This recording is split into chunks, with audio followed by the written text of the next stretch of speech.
नमस्कार, city news channel में सभी का स्वागत है। हमारे साथ में आज यहाँ पर राष्ट्रीय मीडिया के प्रतिनिधि है। अमरावती महानगर पालिका का महासंग्राम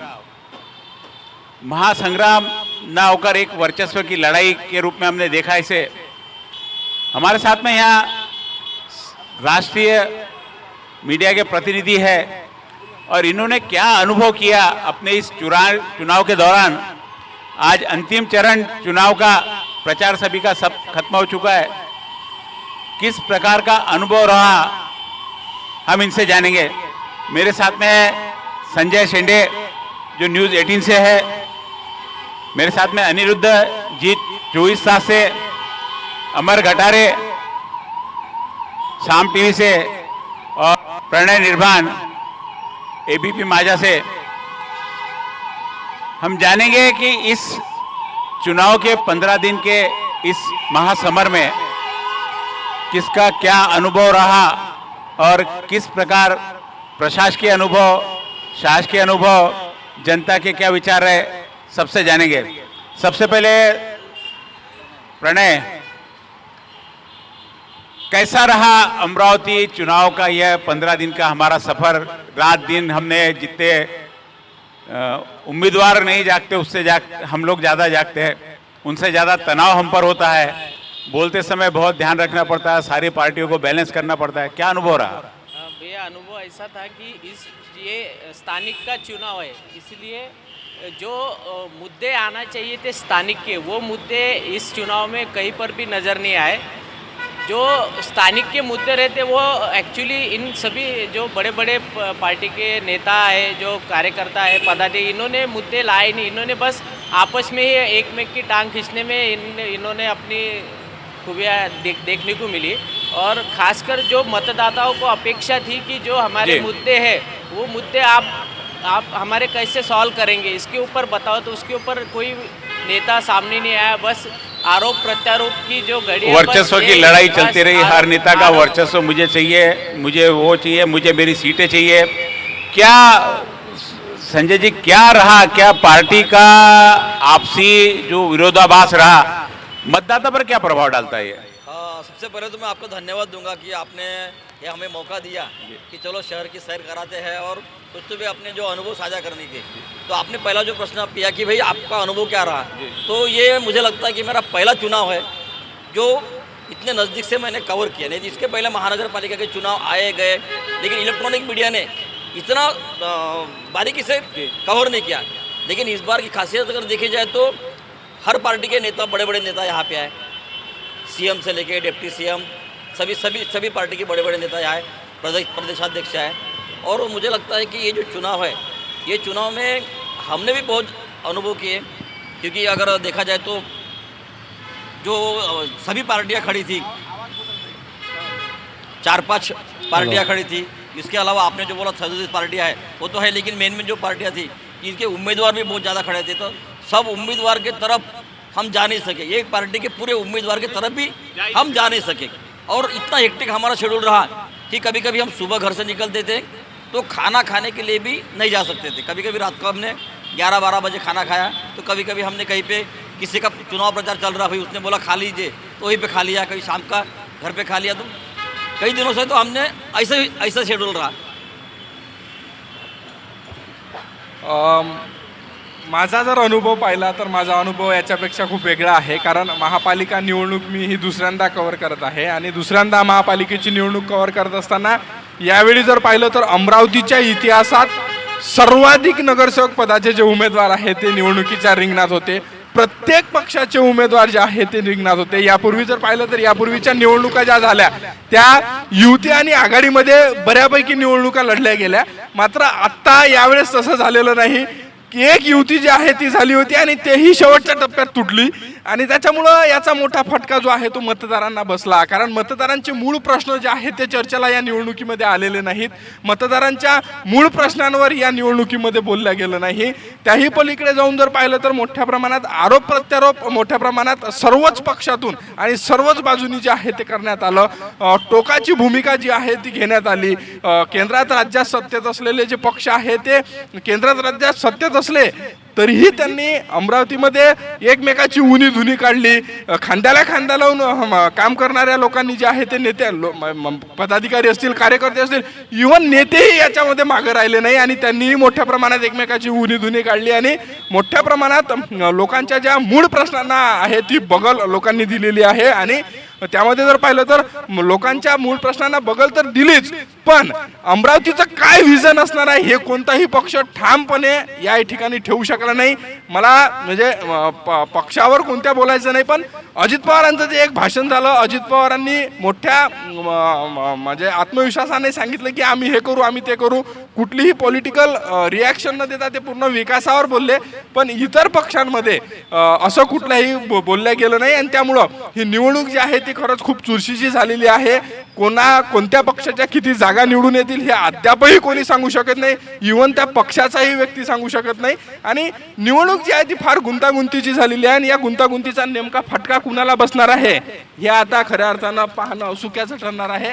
आणि मी सांगतो की मोठ्या प्रमाणात लोकांना जो आहे तो या निवडणुकीमध्ये उमेदवारांनाही फटका बसणार आणि बंडखोरांचाही फटका पक्षांना बसणार आहे. आपण आता राजकीय एकूण प्रशासनाकडे बोलूया. प्रशासनाचं आता बघितलं तर या ठिकाणी या महानगरपालिकेमध्ये ज्या आयुक्त आहे सौम्या शर्मा ही त्यांची पहिलीच निवडणूक आहे. सोबतच जर पोलीस विभागाचं जर बघितलं तर या ठिकाणी नव्याने आलेले पोलीस आयुक्त जे आहे ओला साहेब तेही या ठिकाणी पहिल्यांदा आलेले. त्यामुळं दोन्ही जे प्रशासकीय जे महत्त्वाचे जे अधिकारी आहेत त्या अधिकाऱ्यांसाठी ही निवडणूक आहे जी अमरावती शहराची पहिल्यांदाच होत आहे. तर दुसरीकडे बघितलं तर सौम्या शर्मा जी आहे या जरी आता यावेळी या ठिकाणी अमरावतीमध्ये आल्या आहेत, मात्र या ठिकाणी त्यांची जी निवडणूक हाताळण्याची जी ही आहे निवडणूक जी आहे ही त्यांची पहिली निवडणूक आहे. असं असतानाही प्रशासनाकडून चांगली तयारी या ठिकाणी केल्या गेली दिसते. सोबतच पोलीस विभागाकडून सुद्धा साधारणतः 2 ते 3 हजार पोलिसांचा जो बंदोबस्त आहे तो शहरामध्ये लावला गेला. ओलासाहेब जे आहे ते स्वतः जे रस्त्यावर उतरून दररोज जो पेट्रोलिंग असो किंवा रूट मार्च असो या पद्धतीने सुरू आहे आणि कुठेही अनुचित प्रकार घडून यासाठी प्रशासन सज्ज आहे. मात्र दुसरीकडे बघितलं तर अतिशय मोठ्या प्रमाणात पक्षांतर्गत तो चिखलफेक आहे तो या ठिकाणी पाहायला मिळाला. अनिरुद्धने सांगितलं की आजपर्यंत एवढ्या मोठ्या संख्येने जे उमेदवार आहे साधारणतः 650पेक्षा जास्त उमेदवार जे निवडणुकीच्या रिंगणात आहे, तर मतदार जे आहेत अजूनही मतदार संभ्रमात आहे. नेमकं आम्ही मतदान द्यायचं कुणाला? या ठिकाणी आतापर्यंत भाजप आणि सेनेची युती होती, काँग्रेस राष्ट्रवादीची युती होती, सोबतच बाकी इतर पक्षांची युती होती. मात्र आता त्याच पक्षातले लोक वेगवेगळ्या पक्षामध्ये गेले, वेगवेगळे पक्ष जे वेगवेगळे लढत आहे. त्यामुळे कोणता उमेदवार कोणता पक्षात उभा आहे आणि कोणाचं काय चिन्ह आहे हेही अजून मतदारांना माहीत. त्यामुळे मोठ्या प्रमाणात संभ्रम जो आहे तो आता या संपूर्ण निवडणूक प्रक्रियेमध्ये जे आहे आपण अनुभवला आहे. सोबतच जो मतदार राजा आहे तो अजूनही कन्फ्यूज आहे की आपण नेमकं मतदान द्यायचं कोणाला. या निवडणुकीमध्ये बघितलं तर अनिरुद्धने सांगितलं की जे विकासाचे मुद्दे होते सर्वात मोठा होता घाणीचा कचऱ्याचा मुद्दा शहरामध्ये तापलेला होता. अनेक आंदोलनं शहरामध्ये झाली, तो मुद्दा कुठे दिसलाच नाही. ज्याचं 5 वर्ष आधी या ठिकाणी ज्याची सत्ता होती महानगरपालिकेवर त्यांनी सांगितलं नाही की आम्ही 5 वर्षामध्ये काय केलं आणि काय करणार. जे अपोजमध्ये होते त्यांनी सांगितलं नाही की आम्ही काय करणार. या निवडणुकीमध्ये फक्त मला या ठिकाणी धर्माच्या नावावर जे मतं मागण्याची मोठ्या प्रमाणात सगळ्याच पक्षाकडून या ठिकाणी पाहायला मिळालं.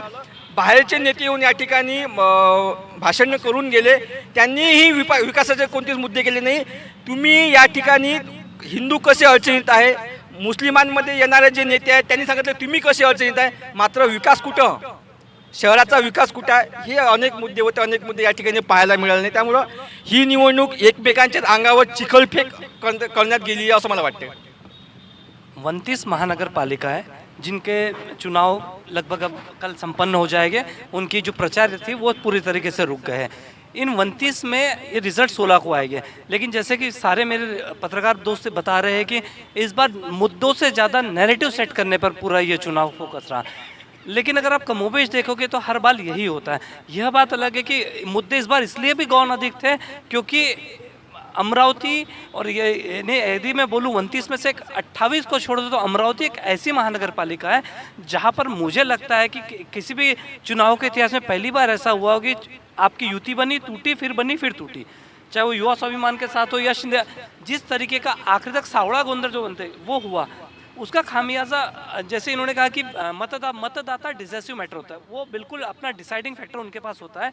वो आपकी बातों से 1 या 2% तक कुछ समय के लिए हो सकता है वो आपसे इन्फ्लुएंस हो जाए, लेकिन उसका एक जो होता है माइंडसेट होता है कि उसे किसे वोट करना है। नहीं नहीं, यहाँ प्रश्न है कि मतदाता ने व्यक्ति को वोट देना, पार्टी को देना, विचारधारा को देना, इन सारी चीजों का नैरेटिव यदि सेट होता कि किसी एक व्यक्ति के प्रति सेट होता नहीं, कि मुझे भाजपा के साथ में जाना है, स्टेट में जो सत्ता है उसके साथ में जाना, जो स्टेट में सत्ता है 3 लोगों की मिलके वो 3 लोग यहाँ पे लड़ रहे हैं, तीनों एक दूसरे को बोल रहे हैं, यानी जनता को कहीं ना कहीं रूप से ये भ्रमित कर रहे हैं ना कि भाई हम वहाँ राज्य में तो साथ में हैं, लेकिन यहाँ हम अलग अलग है। नगर परिषद चुनाव में भी वोट सत्ता को देना है कि विपक्ष को देना है? सत्ता में 3 पार्टियां तीनों आपस में यहाँ पे लड़ रही है, कैसे देखते हैं तीनों को आप इन नजर से? खरं पाहिलं तर यावेळेसचं निवडणूक जी आहे ना ही अतिशय चुरशीची आहे आणि जे केंद्रात आणि राज्यात सोबत आहेत, राज्यात तिन्ही पक्ष सोबत आहे, मात्र इथं ते एकमेकांच्या विरोधात लढत आहे आणि एकमेकांच्या विरोधात खालच्या नेत्यांनीच नव्हे तर जे आता राज्यस्तरावरचे नेते आहेत, अजित पवार असतील, देवेंद्र फडणवीस असतील, शिंदे असतील, यांनी देखील एकमेकांच्या विरोधात पुण्याच्या किंवा मुंबईच्या सभेत बोलायला सुरुवात केली आणि एकूण जर बघितलं वातावरण तर यामुळं मतदार जो आहे हा मतदार समजू शकत नाही की तुम्ही एकीकडे सोबत आहात।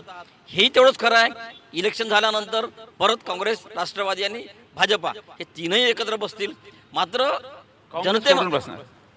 कांग्रेस, राष्ट्रवादी, भाजपा ये तीनों एक साथ में कैसे रहेंगे? नहीं नहीं, सेना सेना शिवसेना, शिंदे गट, भारतीय जनता पक्ष और राष्ट्रवादी जो अजित पवार गट का है, ये यानी तीनों जो स्टेट में जो युति है वो हर जगह हो जाएगी और बाद में ये घोषणा करेंगे कि हमारे महायुति के पूरे महाराष्ट्र में इतने वैसा ही महापौर होने वाला बने हुए है। करके। हाँ, ऐसा ही यानी होने कहीं वाला ना है। कहीं जनता को भ्रमित करना है ना, वोट व्यक्ति को देना, विचार को देना या पार्टी को देना, क्या लगा है? यामध्ये लोक मोठ्या प्रमाणात कन्फ्यूज आहे, कारण काल जो भाजपाचा विचारधारा सांगत होता तो आज वेगळ्याच कुठल्या तरी पक्षावर लढत आहे। काल जो शिवसेना शिंदे गटाकडे होता त्याला तिकीट भेटले, तो दुसरीकडे गेलेला आहे। भाजपचे या ठिकाणी तुम्हाला माहिती आहे की मोठ्या प्रमाणात जे नाराज अमरावतीमध्ये त्याचा फटका भाजपला काही प्रमाणात बसेल असं वाटते। अनेक नाराज जे आहे, अनेक नाराजांनी वेळेवर दुसऱ्या पक्षाची उमेदवारी घेतला, अनेकांनी त्यापैकी 12, 13, 15 उमेदवारांनी जवळपास शिवसेना शिंदे गटाची उमेदवारी घेतलेली आहे। त्यामुळं लोकांपुढे एक प्रश्न निर्माण झालेला आहे की म्हणजे विचारधारेला मतदान करायचं, व्यक्तीला मतदान करायचं, मात्र तरीही मला असं वाटतं की जनता शून्य आहे। क्या अब आज की राजनीति में विचार नाम की कोई चीज रह गई, लगता है आपको ऐसा? सध्या जर पाहिलं, सध्याचा राजकीय चिखल पाहता मला असं वाटत नाही म्हणजे राजकारणामध्ये, स्थानिक राजकारणामध्ये तरी विचारधारेचा काही संबंध आहे, कारण विचारधारेवर ही निवडणूक लढल्या गेली असं मला अजिबात वाटत नाही। हॅलो हॅलो विचारधारेवर निवडणूक लढल्या गेलं असं मला वाटत नाही, कारण प्रत्येकच पक्षातल्या प्रत्येक उमेदवाराने जवळजवळ आपली विचारधारा बाजूला ठेवून आपण स्वतः कसं निवडून येऊ याकडे जो आहे तो मोठ्या प्रमाणात त्यांचा कल होता। सगळ्यात महत्त्वाची गोष्ट मला तर या निवडणुकीमध्ये लोकांमध्ये जो अवेअरनेस, मतदान कसं करायचं आणि आपल्या पारड्यात मत कसं पाडून घ्यायचं याच्याविषयी अवेअरनेस जो लोकांमध्ये उमेदवारांनी आणायला पाहिजे होता, तो अवेअरनेस कुठल्याही प्रकारे उमेदवारांनी आणलेला नाही आणि त्याचा मोठा फटका जो आहे तो बसणार आहे। त्यामुळं सध्या जर पाहिलं तर खूप मोठ्या प्रमाणात EVM वरती चिन्ह असणार आहे आणि चिन्ह नेमकं कुणाचं आहे हे जे आहे ते आता समजणार नाही। त्यामुळं याचा मोठा फटका जो आहे तो नागरिकांना, उमेदवारांना बसणार आहे। आणि तुम्ही जो प्रश्न विचारला की खरंच आता ही जी निवडणूक आहे ती विचारधारेवर लढल्या गेली काय, तर विचारधारेवर ही निवडणूक लढल्या गेलेली नाही, कारण या निवडणुकीमध्ये कोणताही पक्ष तिकीटसाठी आपली विचारधारा सोडायला तयार असल्याचं आपण पाहिलेलं आहे। अनेक उमेदवार जे आहेत ते पत्रकारांकडे तिकीट मागायसाठी आलेले आहे, अशी घटना या निवडणुकीमध्ये पहिल्यांदा झालेली आहे आणि पत्रकारों का एक प्रभाव बन गया इस में। तो ये जो हुआ है तो ये सब मतलब हा मोठ्या प्रमाणात चिखल सगळ्या निवडणुकीचा तुम्ही जर पाहिलं तर एक नेते आहे त्यांनी असं म्हटलं की बरं झालं आम्ही या चिखलातून बाहेर पडलो। म्हणजे ही जर वेळ नेत्यांवर येत असेल तर स्थानिक लोकांनी काय करायचं हा मोठा प्रश्न आहे असं मला वाटतं। मुद्दे गौण हैं और प्रशासन शासन मौन है। ऐसे में विचारधारा ने, जैसे इन्होंने बताया कि विचारधारा को कोई वैल्यू नहीं रहेगी, व्यक्ति को चुनकर आना है अपनी, और हर पार्टी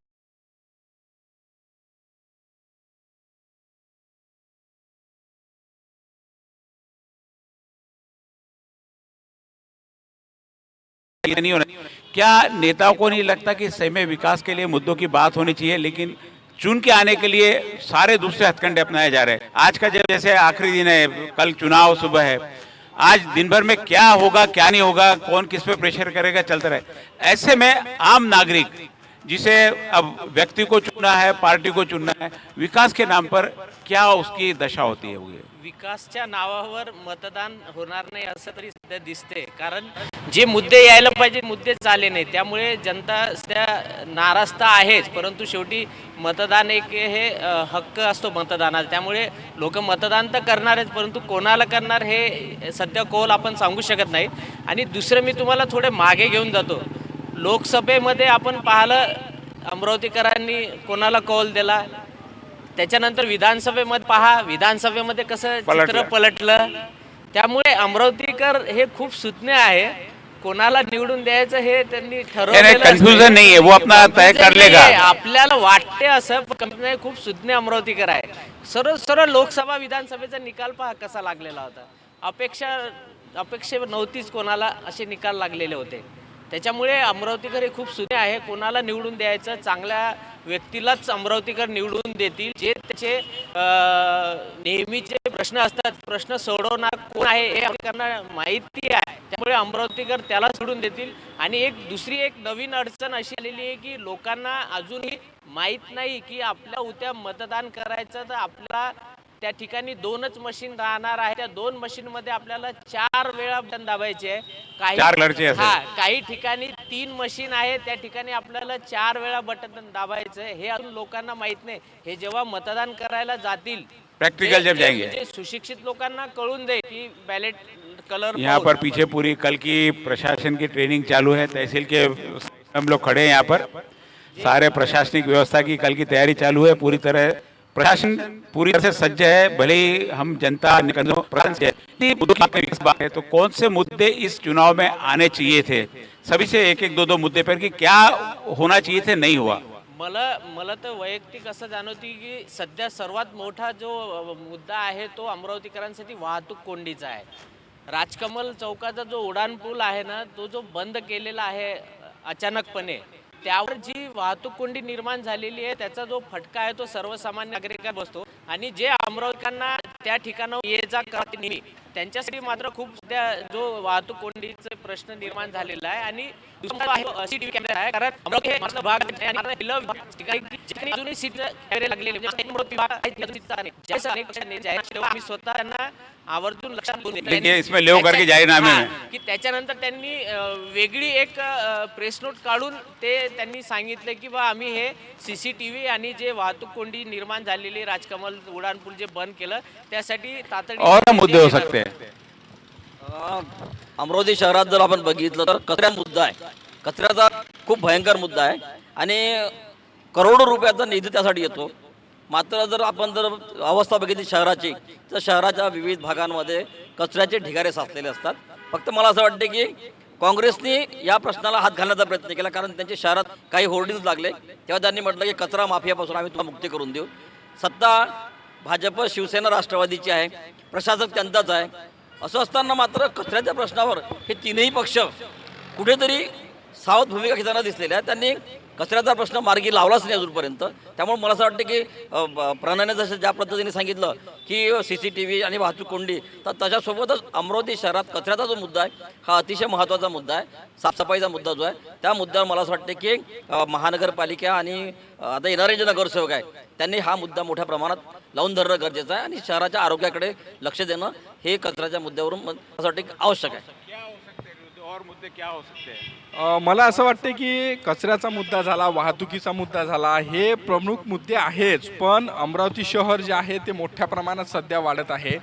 इतरही शहरं वाढत आहे, पण त्या तुलनेत जर पाहिलं तर अमरावती शहर हे खूप मोठ्या प्रमाणात वाढत आहे। मोठ्या प्रमाणात अमरावती शहरामध्ये लेआउट्स जे आहे ते पडत आहे आणि त्या लेआउटमधले इंटरनल रोड्स जे बनवल्या जात आहेत त्याचे पैसे अमरावतीकरांकडून घेतले जात आहे, पण त्या रोडची क्वालिटी खरंच तेवढी चांगली आहे का? कारण आता जर पाहिलं तर अमरावतीतले जे मुख्य रस्ते आहेत ते खूप चांगले झालेले आहे, त्या तुलनेत हे जे रस्ते बनवलेले आहे या रस्त्यांवर कुठल्याही प्रकारचा राजकारण्यांचा अंकुश नाही आणि प्रशासनाचाही अंकुश नाही।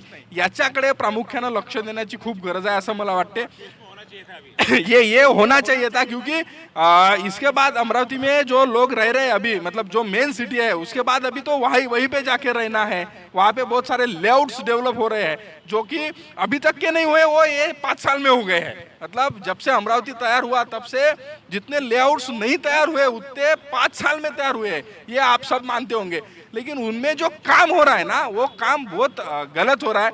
दूसरी बात अगर देखा जाए तो अमरावती में जो बिल्डिंग्स बन रहे, फ्लैट्स बन रहे हैं, फ्लैट्स में भी जो काम हो रहा है वो काम के ऊपर किसी का भी अंकुश नहीं है। सिर्फ और सिर्फ वर्क कंप्लीशन सर्टिफिकेट नाम वो ले लेते हैं और उसके बाद वो बिल्डिंग कैसी हुई, क्या हुई, उसमें सारी चीज़ें अच्छे से हुई है या नहीं हुई है, ये भी किसी ने अभी तक देखा नहीं है। और बोगस बिल्डर जो है, मतलब कुछ बिल्डर्स बहुत अच्छे से काम कर रहे हैं, लेकिन अमरावती में कुछ अच्छे काम करने वालों में से बहुत सारे बोगस बिल्डर भी यहाँ पे घुस चुके हैं और उन्होंने वो नियंत्रण यहाँ पे नहीं है, तो वो नियंत्रण भी रखना चाहिए ऐसा मुझे लगता है, क्योंकि ये रोज के जीने मरने का सवाल है।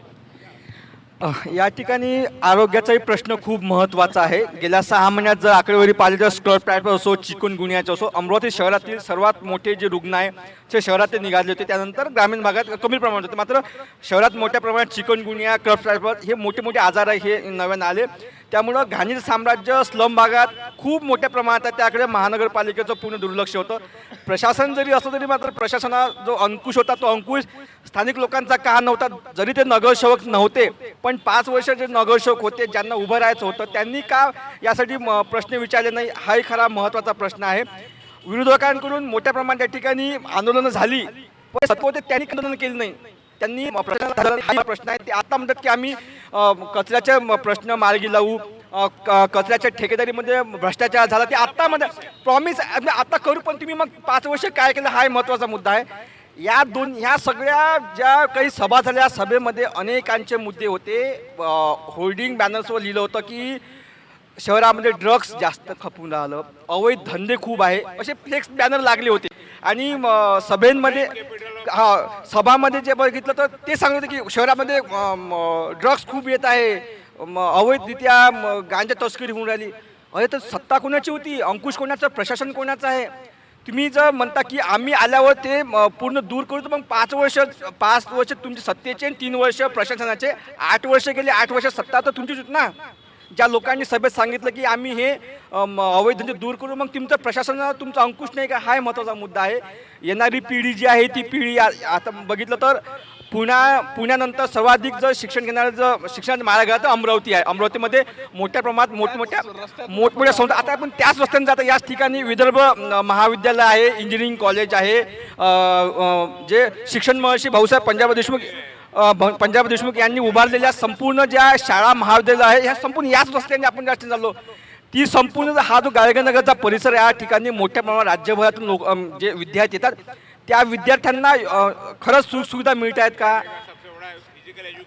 हां, ते सगळे आता अमरावतीमध्ये 2 मेडिकल कॉलेज आहे, त्यामुळे राज्यभरातून लोक या ठिकाणी येणार आहे।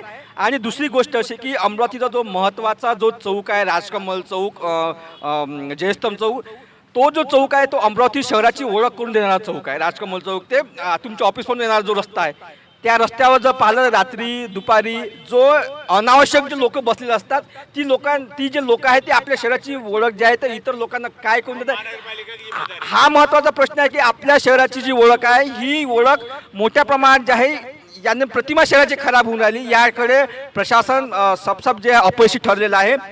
अनेक ठिकाणी बघितलं तर ज्यावेळी नवरात्र असते त्या नवरात्रीच्या वेळी राज्यभरातून लोक अंबादेवीच्या दर्शनासाठी येतात, त्यावेळी जर मग आता जे काही लोक बाहेरून जातात त्या ठिकाणी आपल्या शहराची जी ओळख आहे ती ओळख अतिशय त्याची प्रतिमा मलिन होण्याचं जे काम आहे त्या ठिकाणी पाहायला मिळतं। शेगांव नाके की ओर है, गाड़गेनगर पुलिस स्टेशन के पास में।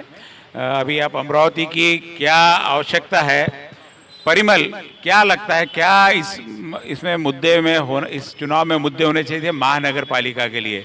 स्टेट गवर्नमेंट का अपना काम, महानगर पालिका के क्या मुद्दे होने चाहिए थे जो नहीं लिए गए? देखिए कई सारे इलेक्शंस में, अब तक के भी इलेक्शन में हम नगर से महानगर, महानगर से मेट्रो, हम शहरों को बढ़ा रहे हैं, शहरों का आधुनिकीकरण कर रहे हैं, पर लोगों की जीवन शैली का आधुनिकीकरण नहीं हो रहा है। आप वही देखिए, जैसे अभी सबकी बातों में है कि कचरे का बहुत यहाँ पे प्रॉब्लम है, या सीवर का प्रॉब्लम है, पीने के पानी को लेकर भी यानी कभी 2-2 3-3 दिन नहीं आ रहे हैं नल। तो ये सब प्रॉब्लम आखिर क्यों आ रही है? हम नगर को महानगर को मेट्रो में बनाने की ओर कर रहे हैं, लेकिन मूलभूत सुविधाओं का अभाव इसलिए है क्योंकि राजनीतिक इच्छा शक्ति उतनी तत्पर नहीं है, क्योंकि कोई भी मुद्दों पर इलेक्शन नहीं है, चाहे वो भावनिक हो, चाहे वो हिंदू मुस्लिम हो। भी दिखाओ, अभी देखो यहाँ पे जो देखिए। टॉयलेट्स बना के हाँ, रखे हैं। ये जिस तरीके टॉयलेट्स से यहाँ पे टॉयलेट्स दिख रहे हैं बनाए साइड में, कोई- यानी ये वो आप सारे के उपयोग नहीं सारे, कर सकते हो। और पुलिस स्टेशन है बाजू में, रास्ते में सारे के सारे यहाँ पर अतिक्रमण है।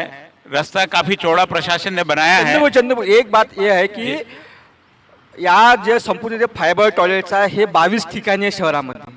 एका फायबर टॉयलेटचा जो खर्च आहे साधारणतः 1.5 कोटी रुपयापर्यंत त्यांचा आहे आणि संपूर्ण टॉयलेट जे आहे ते धूळ खात आहे, अस्ताव्यस्त. महानगरपालिका की व्यवस्था करी हुई है। एकही टॉयलेट नाहीये. सुरू नाही. वेलकम पॉईंटवर अजूनही मोठ्या प्रमाणात ट्रॅव्हल्सचं ठिकाण आहे. त्या ठिकाणी रात्री बेरात महिला येतात, त्यांना टॉयलेटच्या जाण्यासाठी जागा नाही आहे. जे फायबर टॉयलेट कोट्यावधी रुपये खर्च केले ते असे धुळकाट पडले, तुटले. त्याचं कारण काय, टेंडर कोणी भरलं नाही, त्यावर देखभाल कोणी करायची, हा प्रश्न महानगरपालिकेपुढे आहे. मग हे काढलं कशासाठी? जो तुमची जो पूर्ण व्यवस्था नव्हती, तो कोट्यावधीचा जो जनतेचा निधी होता तो वाया गेला ना सगळा. यानी प्रतिनिधियों ने अपना काम किया, उसके बाद में जो प्रशासकीय व्यवस्था होती है उनको मेंटेन करने की, उसमें वहाँ प्रशासन चुका है, प्रतिनिधि नहीं चुका, लेकिन प्रशासन चुका। मेंटेन करना तो बात अलग रही, मेंटेन करना बात शुरू नहीं प्रशासन हुआ। ये शुरू कर नहीं पाया, ये बहुत वापस उठलिए, कई जगह फाइबर उठाए भी। चलो वो मुझे तो लगता है कि वो छोड़ दीजिए, इसके पहले भी ऐसे टॉयलेट लाए थे जिसपे पूरी व्यवस्था है वो पड़े हुए, और लेडीज टॉयलेट में जेंट्स जाते हैं या तो फिर कुछ ना कुछ पड़ा रहता है। लेकिन मैं ये बोल रहा हूँ, ये भी अभी टॉयलेट लाए, तो ये टॉयलेट जो है ये प्रशासन के साथ में, मेरा सीधा आरोप है, तब के जो नगर सेवक होंगे इन्होंने पैसे कि जो कुछ भी खाना है इस खाने के लिए पूरा बना है, उसमें पहले भी वैसा मामला हुआ था, इस बार भी ऐसा हुआ। तुम्हारे पास अगर शहर अपना है, अपने शहर का पैसा जो है, पैसा ये अपने आम नागरिकों का पैसा है, इस नागरिकों के पैसे की आपने हिफाजत करना चाहिए, ना कि मनपा में आप जा रहे तो उड़ाने के लिए कोई से आपके पास अगर प्लान तैयार नहीं है तो बनाओ मत ना। ये टॉयलेट का मुद्दा जो अमर जी ने उठाया है, काय को बुलाया, पहले प्लान तैयार चाहिए अपने पास। टॉयलेट ये के अगर मुद्दे किसी को में देना है, भी संजय भी ऐसा हुआ, हम यदि महिलाओं के लिए टॉयलेट बनाते हैं तो कहीं तो भी उसको जाने के लिए आड़ चाहिए। ये खुले में टॉयलेट रखा हुआ है, अक्सर हमने देखा कि महिलाएं संकोचशील होती है, खुले में टॉयलेट के लिए उपयोग वो टॉयलेट नहीं होता है। टॉयलेट की जब उपयोगिता वहाँ रखा गया, उपयोग नहीं हुआ तो बाद में मेंटेन करना भी बंद कर दिया। जहाँ रखा, पहली योजना ही गलत थी, पहली योजना सही रहती, उसके बजाय शहर में मार्केट में कुछ सुलभ शौचालय बना लेते तो शायद वो लगातार चलते रहता, बनते रहता, होते रहता था। लेकिन ये हमने अभी टोटल, हम करीब वापस हम हमारे अंतिम चरण में पहुंच रहे हैं, ये सारी समस्या हमने गिनाई। अब सबसे महत्वपूर्ण रोल होता है, हर आदमी जो आशा की नज़र से देखता हो, मीडिया की तरफ देखता है, उसको लगता है मीडिया चलता पुरता पूरा एक एनसाइक्लोपीडिया है और हर चीज़ की मंत्र की दवा मीडिया के पास होती है, हर चीज़ की दवा मीडिया के पास होती है। हम इतनी सारी समस्याओं में हम कहाँ चुक गए, हम प्रशासन का ध्यान क्यों इधर नहीं आकर्षित हुआ? क्योंकि जिम्मेदारी हमारी भी बनती है, हमारी प्रशासन ने सुनी नहीं है, हम उस पर गए। सबसे थोड़ी थोड़ी जानकारी कि हम कहाँ पे चुके, गलती हमारी भी है। नाही चंदू भैया, तुम्ही जे म्हणता की गलती हमारी भी है, आता विषय असा झाला आहे की प्रशासन एवढं निगरगट्ट झालेलं आहे की तुम्ही कितीही त्यांच्या विरोधात बातम्या दाखवा, कितीही बातम्या छापा, विरोधात नहीं, हम उसके ध्यान उस तरफ लाना चाहते हैं, हमारा ध्यान कि तुम ये व्यवस्था चूक रहे से ध्यान करो। नहीं, ध्यान दिया तो भी प्रशासन सुनने के लिए तैयार नहीं है। अभी जो टॉयलेट का मुद्दा अमर जी ने उठाया, प्रणय ने खबरें डाली उसकी 2-3 बार, रास्ते में भी आप देख रहे हैं, यहाँ पे हमने देखो खबरें बनाई। कचरा पड़ा है कितना सारा, हाँ, हमने खबरें पूरा बनाई। रास्ते में कचरा भरा पड़ा है पूरा पूरा। हमने खबरें बनाई, लेकिन प्रशासन सुनने के लिए तैयार ही नहीं है। उसके लिए अंकुश जो लगना चाहिए नगर सेवकों का, वो नहीं है। या कहीं तो भी हमने तो हमारी जिम्मेदारी की निभाई, लेकिन उसके बाद में जनता का जो ये होना चाहिए था, वचक होना चाहिए था, जनता का जो थोड़ा सा प्रेशर होना चाहिए था, वो प्रेशर कहीं तो भी कम पड़ा। ये 3-4 साल में नगर सेवक नहीं थे, वो भी एक बात हो सकती है उसमें। लेकिन मीडिया के साथ साथ जो नागरिक है, नागरिकों की भी जिम्मेदारी है कि थोड़ा उसको दबाव बनाना जरूरी है।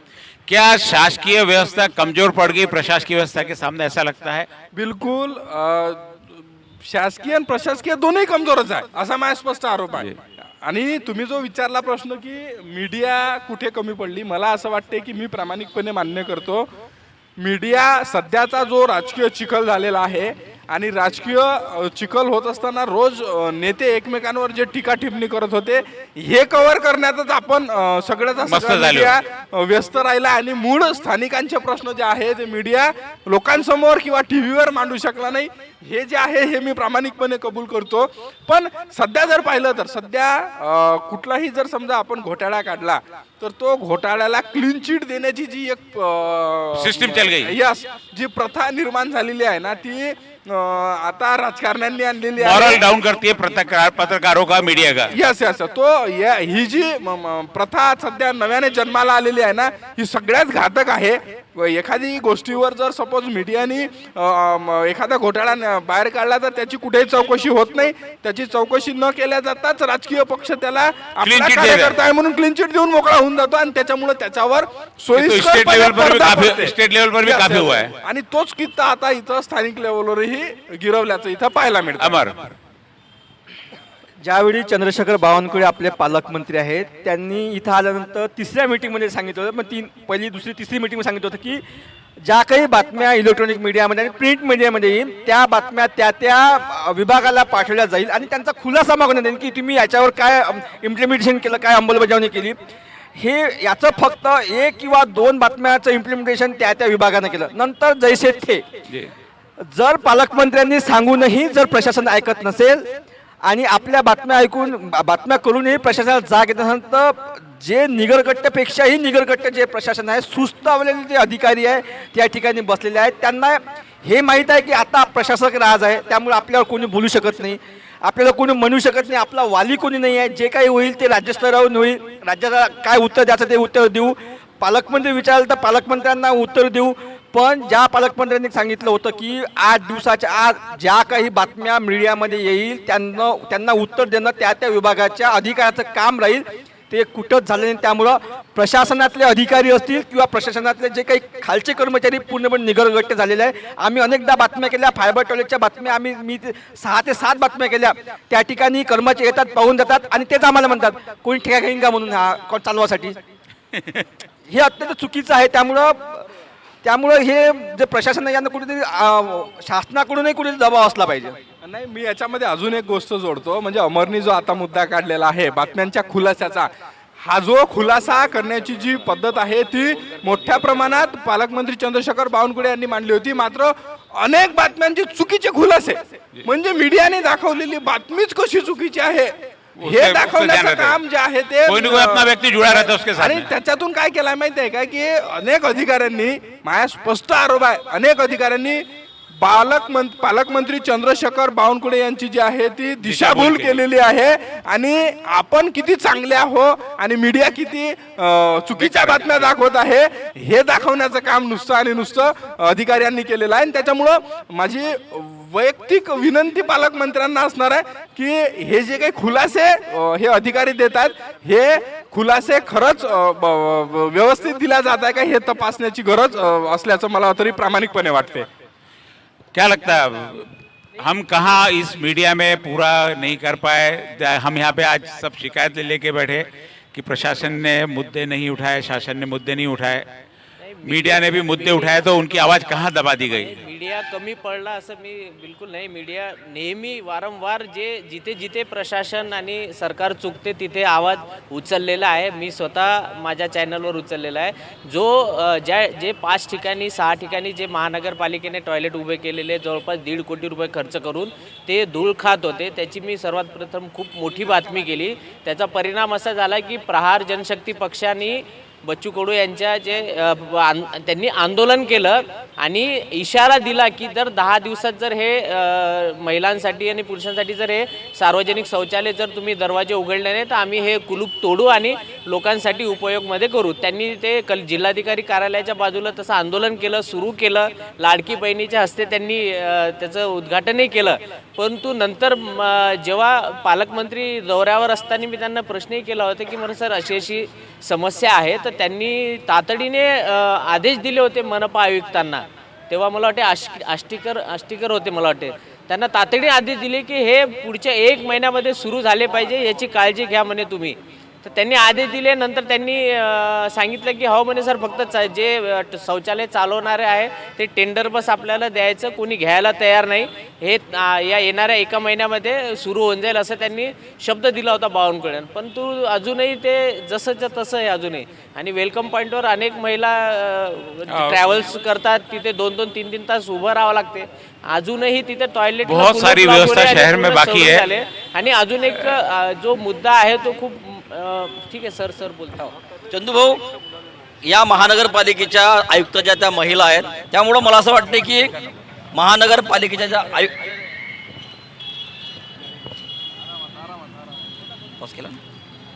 ये जो यहाँ पे जी चौक खड़े हैं, यहाँ पे इतनी अव्यवस्था होती है यहाँ पे. हमेशा ट्रैफिक यहाँ पे, हालांकि ट्रैफिक कर्मचारी भी यहाँ पे, फिर भी आमने सामने 2 वाहन आपस में भिड़ गए. ऐसी कई जगह अव्यवस्था यहाँ पर हमें देखने को मिलती है. ट्रैफिक व्यवस्था के बारे में मेरी चर्चा करनी रह गई है. हाँ, आप जी कंटिन्यू करें. आता टॉयलेटचा जो मुद्दा होता, टॉयलेटच्या मुद्द्यावरून माझे फक्त महानगरपालिकेच्या आयुक्त मॅडम जे आहेत त्या स्वतः महिला आहेत, त्यामुळे मला असं वाटतं की सौम्या शर्मा मॅडमने हा मुद्दा जो आहे हा मुद्दा थोडा लक्षात घ्यावा आणि जी महिलांची कुचंबना शहरात होते, किमान हा टॉयलेटचा प्रश्न जो आहे, जे फायबर टॉयलेट जे तयार झालेले आहे ते तातडीनं सुरू करावे. आणि पालकमंत्री महोदयांना माझी विनंती राहील की तुम्ही जे वारंवार आदेश देऊनही जर अधिकारी ऐकत असेल तर निश्चितच अशा अधिकाऱ्यांवर कारवाई सुद्धा करायला पाहिजे. आता आपण चंदू भैया बघितलं, आपण हा जो चौक आहे, कॉटन मार्केट चौक है. कॉटन मार्केट चौक आहे. आता या कॉटन मार्केट चौकात सामने 2 गाड़ी भिड़ गई, समोरासमोर 4 पुलिस कर्मचारी मौजूद हैं यहाँ. तर ही कुठेतरी शहरातली जे वाहतुकीची व्यवस्था आहे, ही वाहतूक कुठेतरी विस्कळीत होत चाललेली आहे. शहरातील नागरिकांना वाहतुकीची जे व्यवस्था जी आहे ते व्यवस्थित असायला पाहिजे. काही ठिकाणी, अनेक ठिकाणी शहरात पार्किंगची व्यवस्था नाही आहे. पार्किंग कुठेच नाही आहे. अनेक ठिकाणी कहीं नहीं है पार्किंग की व्यवस्था. कुठेच नाही आहे. जीवन महानगरपालिकेचे जे कॉम्प्लेक्स बांधले जाते त्या कॉम्प्लेक्समध्ये पण पार्किंगची व्यवस्था नाही आहे. तर हे मला वाटतं कुठेतरी महानगरपालिकेनं यात देखील लक्ष देणं गरजेचं आहे. अनिरुद्ध को बोलना है. मैं मेरी लास्ट बात एक यहाँ पे रखना चाहता हूँ. आता मी आपला कॅमेरामॅन जो आहे त्याला विनंती करीन, आपल्या अमरावती शहरामध्ये तुम्ही सगळीकडे लाईट्स जे लावलेले आहे रस्त्याच्या बाजूने, त्या लाईट्स वरती म्हणजे अंडरग्राऊंड केबल ज्या त्या आहेत त्या लाईट्सच्या केलेल्या आहे. कुठलीही तार तुम्हाला रस्त्यावरून दिसत नाही, पण त्याच्यावर मोठ्या प्रमाणात केबलचं जे अनधिकृत जाळं निर्माण केलेलं आहे ना, त्याच्यामुळे अमरावती शहराचं जे सौंदर्य आहे रहती तो गिरता भी आदमी उससे. ते सौंदर्य मोठ्या प्रमाणामध्ये खराब झालेलं आहे. तुम्ही पहा, महानगरपालिका कृपया सही में इसमें ध्यान देना चाहिए कि अमरावती शहर में ये पूरी हमारी जब गाड़ी जा रही, कई जगह हमको नीचे झुकना पड़ता क्योंकि केबल, और ये इलेक्ट्रिक की केबल नहीं है. हाँ. ये अनधिकृत केबल ही है जो लोगों ने अपने अपने हिसाब से डाल दी है. और हम आगे आप कंटिन्यू कर. ह्या ज्या केबल्स आहे, या केबलमुळं शहर मोठ्या प्रमाणामध्ये विद्रूप दिसत आहे आणि या केबल्समुळं विद्रुपीकरण जे आहे ते इथं होत असल्याचं इथं पाहायला मिळतं. आणि त्यामुळं ह्या केबल महापालिका कधीपर्यंत काढणार हे पाहणं देखील खऱ्या अर्थानं अचुकीचं ठरणार आहे. आता आपण जो समोर चित्रा चौकातून आता आपण जाणार आहे. समोरचा जो पूल आहे चित्रा चौकापासून तर चांदणी चौक इतवारापर्यंत जाणारा जो पूल आहे, साधारण 3 ते 4 वर्षापासून तो पुलाचं काम बंद पडलेलं आहे. त्याची 12 वर्ष साधारणतः बंद पडलेला आहे. मोठ्या प्रमाणात त्याच्यामुळे वाहतूक कोंडी त्या ठिकाणी निर्माण होते. अनेकांचे त्या ठिकाणी व्यापार आहे, व्यापाऱ्यांना त्रास होते. त्या ठिकाणी मोठ्या प्रमाणात पाहू शकता म्हणजे फुटपाथचे दुकानं आहेत, ते दुकानात त्यांना अडचण होते. मात्र हा जो पूल आहे, हा पूल बंद का पडला, याला निधी का आला नाही, या पुलाचं बांधकाम सुरू करण्यासाठी लोकांना कोर्टामध्ये का जावं लागलं, हा खरा मुद्दा आहे. आणि ओबीसीनं पण या पुलाची चर्चा केली आणि अनेकांचं मत असं आहे की यामध्ये कुठेतरी जातीय तेढ निर्माण होण्याची शक्यता सुद्धा झाली होती. कुठेतरी जातीय या किनार असल्यामुळे याला निधी आला नाही असंही कुठेतरी बोललं जातं. त्यामुळं हा पूलही महत्त्वाचा आहे, कुठेतरी याला निधी यावी अशी लोकांची अपेक्षा आहे. नाही, याच्यामध्ये जर पाहिलं ना, एक अर्ध्या मिनिटात फक्त, हा जो पूल आहे, हा पुलाची म्हणजे राष्ट्रीय चर्चा होणं ही खूप आपल्यासाठी खेदजनक गोष्ट आहे. कारण ओवेसी जेव्हा आले तेव्हा ओवेसींनी त्यांच्या भाषणात असं म्हटलं की हे जो ताजमहल आहे ये कब बनके तयार होगा ये अल्लाह जाने. म्हणजे हे जर हैदराबाद वरून ओवेसींना इथे येऊन बोलावं लागते, याच्यापेक्षा लाजिरवाणी काय गोष्ट असू शकते. प्लीज. एक मिनट. ओवेसींनी तर बोलले, परंतु काल जेव्हा इम्रान प्रतापगडी आले त्यांनी देखील त्यांना जाहीरनाम्यात म्हणावं लागलं की आमच्या उमेदवारांना निवडून द्या, आम्ही ह्या पुलाचा प्रश्न जो आहे तर तातडीनं मार्गी लावू. म्हणजे दिल्लीतल्या माणसाला, हैदराबादच्या माणसाला या अमरावतीची तकलीफ देखील अमरावतीचे लोकप्रतिनिधी करतात तरी काय, अमरावतीच्या लोकप्रतिनिधींना का वाटत नाही की हा पूल व्हावा जेणेकरून इकडल्या लोकांना तिकडे जाण्यासाठी सोयीस्कर होईल आणि वाहतुकीची कोंडी देखील मोठ्या प्रमाणात कमी होऊ शकते. अमरावती महानगर पालिका के चुनाव के लिए अभी तक नेताओं ने आकर प्रचार कर लिया, नेताओं ने अपनी सारी बातें रख ली. आज कई प्रबुद्ध पत्रकारों ने अपनी बात रखी. अब कल जनता अपनी बात रखेगी. कल इलेक्शन है. 15 तारीख को जब इलेक्शन के बाद 16 को जब रिजल्ट्स आएंगे तो जनता के मन में क्या था यह भी समझ में आ जाएगा. और बात रही सचमुच अमरावती एक बढ़ता हुआ शहर है. हम सभी जनप्रतिनिधियों से जो भी जीतेंगे या फिर यहाँ पे जो भी सरकार में उनसे बार बार ये कहेंगे कि बढ़ते हुए शहर की व्यवस्था बहुत अच्छे से, उनकी उम्मीदें भी बड़ी होती है. उन उम्मीदों पे खरा उतरने का काम अब यहाँ के सत्ताधारियों का है. जो मनपा में राज करेगा, जो भी करेगा, चाहे वो एक सत्ता एक हाथ हो या फिर अलग अलग दल बन के, लेकिन उनका मेन मोटो या उनका मुख्य ध्येय होना चाहिए अमरावती का विकास, अमरावती करों का विकास, न कि खुद का विकास. तो यह देखने लायक होगा. और 16 को ये शायद लगभग शाम तक सब कुछ डिक्लेयर हो जाएगी, किसकी सरकार बैठेगी और यानी कौन सत्ता पाएगा और किसके हाथ में झुंझुना रहेगा, कौन रैपर लेकर ही खड़ा रहेगा. तो आप देखते रहिए सिटी न्यूज़. आप अभी आज सुन रहे थे सारे अमरावती के जो प्रबुद्ध पत्रकार है, जो सभी तरफ घूमते रहे. मुख्य समस्या है जो अमरावती शहर की है, जो नेताओं ने रखनी चाहिए थे, इसमें रखनी चाहिए थी, ठीक है नहीं रखी, लेकिन आज सारी समस्याओं का यहाँ पे खुलासा हुआ. इस समस्या को देखते हुए जो भी आने वाली सरकार है उसने इन पे ध्यान देना चाहिए. महत्वपूर्ण समस्या आज भी यहाँ पे कायम है हॉकर्स की और पार्किंग की. हॉकर्स और पार्किंग दोनों एक दूसरे को पूरक है, दोनों एक दूसरे के कारण तकलीफ होती है. हॉकर्स की बड़ी व्यवस्था होनी चाहिए. बहुत सारी व्यवस्था हमने देखी कि हॉकर के कारण पार्किंग की व्यवस्था भी बिगड़ती है. पार्किंग लोग यहाँ पर सीधे दुकान के सामने जाकर गाड़ी लगा देते हैं क्योंकि पार्किंग की दूसरी व्यवस्था नहीं है. यदि आप उन्हें कहे कि जगह पे गाड़ी लगाए तो उनके लिए जगह चाहिए. हम जब उसे सलाह देंगे कि आप बराबर व्यवस्थित जगह लगाइए तो उसके लिए जगह भी चाहिए. जगह कहीं नहीं. ये मुख्य मार्केट, जब हम यहाँ से जा रहे हैं श्याम चौक से जयस्तंभ की ओर, शहर का मुख्य मार्ग है. हर व्यक्ति यहाँ पर आता है, केंद्र बिंदु है शहर का यहाँ पे. लेकिन आप आसपास पार्किंग की व्यवस्था देखेंगे तो पूरी पार्किंग है आसपास के दुकानदार के 10 फुट तक आने के. हालांकि रोड काफ़ी चौड़ा है, 2 कार दोनों तरफ से जा सकती है, लेकिन मात्र 1 कार को भी निकलने में यहाँ पे मशक्कत करनी पड़ती है क्योंकि आजू बाजू की दुकानें हैं, मार्केट है, मुख्य मार्केट है, परंपरागत मार्केट है. हम यह नहीं कह सकते कि मार्केट शिफ्ट करेंगे, लेकिन जहाँ नए मार्केट की परमिशन दी जाती है कम से कम पार्किंग के लिए वहाँ पे उनकी आवश्यक सुविधाएं होनी चाहिए. नहीं है तो जो बड़े बड़े मार्केट है, 200 300 लोगों के यहाँ एम्प्लॉयज़ है, इतने बड़े बड़े यहाँ पे शोरूम है, तो पार्किंग की व्यवस्था के बारे में कुछ तो प्रश्न होना चाहिए, कुछ तो उनसे पूछताछ होनी चाहिए. प्रश्न निर्माण होना चाहिए कि आखिर पार्किंग कहाँ रखे. पार्किंग मुख्य समस्या है जो शहर के मध्य भाग की है. हॉकर्स मुख्य समस्या, हॉकर्स समस्या नहीं है, उन्हें सुविधा चाहिए, उन्हें जगह चाहिए खड़े रहने की. यदि ये महानगर पालिका में मुख्य रूप से हुई और जो अभी केबल का मुख्य बताया कि हम सारे देख रहे केबल लगे हैं, 3-4 समस्या यदि सॉल्व कर दी तो जो सौंदर्यकरण ये शहर के सेंटर में होना चाहिए, जो सबसे ज़्यादा गंदगी यहाँ पे रहती है, और इसका सौंदर्यकरण हो गया तो निश्चित रूप से हमारा शहर भी देश में नाम करेगा. लोग इंदौर का नाम लेते हैं, हम चाहते हैं कि अमरावती सरी के दूसरे शहर बने, ऐसा मॉडल शहर बने.